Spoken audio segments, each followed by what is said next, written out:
পড়ার চর্চা করো, লেখার চর্চা করো, এটা করার চর্চা করো, ব্যায়াম করার চর্চা করো, প্র্যাকটিস করো। আমরা এগুলা যে বলি, এটা করার চর্চা করো, ওইটা করার চর্চা করো, লেখার চর্চা করো, তারপর ভিডিও তৈরি করার চর্চা করো, কাজটা করার চর্চা করো, এগুলো বলি জাস্ট কি আমাদের এটার জন্য আমাদের ব্যবহার করতে হবে যে প্র্যাকটিস। যদি বলি যে পড়ার চর্চা করো, প্র্যাকটিস রিডিং, ঠিক আছে। লেখা চর্চা করো, প্র্যাকটিস রাইটিং। জাস্ট কি প্র্যাকটিস বলে দ্বিতীয় ভাবটা বলে দিবে।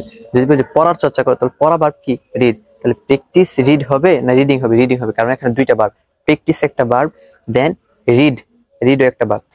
একই বাক্যে দুইটা ভার্ব হলে দ্বিতীয় ভার্বের সাথে আইন দিতে। প্র্যাকটিস রিডিং, পড়ার চর্চা করো। যদি বলি যে লেখার চর্চা করো, তাহলে কি? প্র্যাকটিস রাইটিং, লেখার চর্চা করো। যদি বলি যে গাড়ি চালানোর চর্চা করো, মানে গাড়ি প্র্যাকটিস করো, তাহলে কি? প্র্যাকটিস ড্রাইভিং, ঠিক আছে। যদি বলি যে ভিডিও তৈরি করার চর্চা করো, ঠিক আছে, তাহলে প্র্যাকটিস মেকিং। মেকিং মানে কি? তৈরি করা। প্র্যাকটিস মেক হবে না মেকিং হবে? Practice making, practice making, practice eating. যদি খাওয়া চর্চা করো, তাহলে প্র্যাকটিস ইটিং, ঠিক আছে। Practice eating, practice driving, practice singing, practice doing, practice working. কাজটি করার চর্চা করো, তাহলে প্র্যাকটিস ওয়ার্কিং। সে জাস্ট কি প্র্যাকটিস, প্র্যাকটিস বলে আমরা শেষ ভাবটা বলে দেবো। Practice eating, practice making, practice doing, practice singing, practice buying. তো হাজার হাজার বাক্য দিয়ে আমরা ভার্বের লিস্ট নিয়ে আমরা প্রতিটা ভার্বের সাথে আমরা আইএনজি করে প্র্যাকটিস করবো, ঠিক আছে।